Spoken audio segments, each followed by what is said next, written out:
Hi there, Geminis. Thanks so much for tuning in. I'm Astrogirl, and here is your forecast for September 21st through the 27th. And I know that you are the sign that likes change and upheaval. Pretty much most of all, you and Sagittarians, most likely, don't mind when things go, upside down crazy because you don't like boring. So anything but boring. And this week is one of those weeks when there is a lot happening. There's an important sign change for the sun. The sun moves into Libra, joining up, of course, with your ruler Mercury, which is out of phase or retrograde. And this is going to be transiting your fifth house of romance, creativity, and self-fulfillment and fun. Now, even though Mercury is retrograde in that part of your chart, it doesn't mean you can't have fun and that you can't find ways to be creative, to meet people. I mean, it's such a shame in a way that we had Venus out of phase in Leo, and now we've got Mercury out of phase. And as we know, with Venus out of phase, we had so many breakups with celebrities and people coming undone. Now, with Mercury out of phase, we're probably going to have arguments and silly little misunderstandings. And of course, with the political debates going on in the US right now and all around the world, Donald Trump being a Gemini, it's going to be interesting to see how he fares in the debates with Mercury out of phase.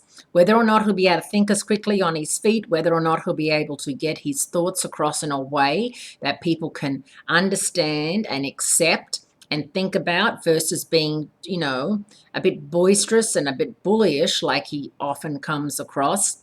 Let's wait and see, because Mercury retrograde, of course, it happens 3 times a year. This year it's been in Gemini, Aquarius, and now Libra, which is very unusual. But it is what it is. And as I said, out of phase in Libra means that relationships are in for upheavals and for being rather unbalanced. Now, the fall equinox is the second day this year that we have equal hours, that we have equal hours of light and dark. This day of cosmic balance is a reminder to take time out to check your personal balance sheet. Mars, the planet of energy, moves into Virgo on Thursday, and our active energy moves out of the rather high-strung Leo sign and into Virgo, which for you is your 4th house of home and family. Now, if you've been wanting to redecorate or redo something or refurbish, this is okay.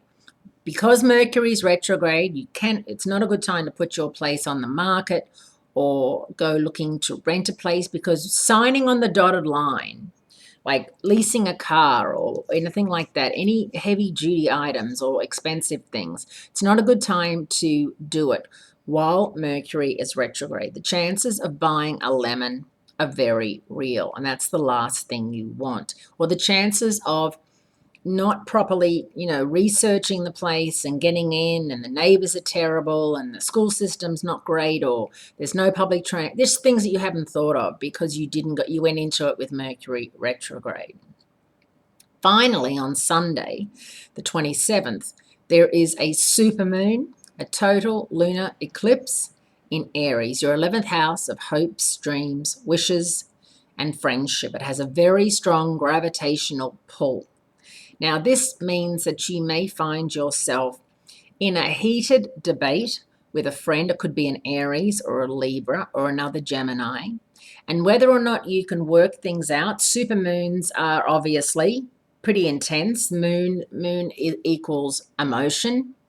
And it's really important that if you feel someone's done you wrong, and you may feel that you handle it like you handle everything, like you're cool, calm, and collected, because Gemini's going about it any other way is not going to work. This supermoon is going to be intense, and it's going to be angry and lash out. So just remember that.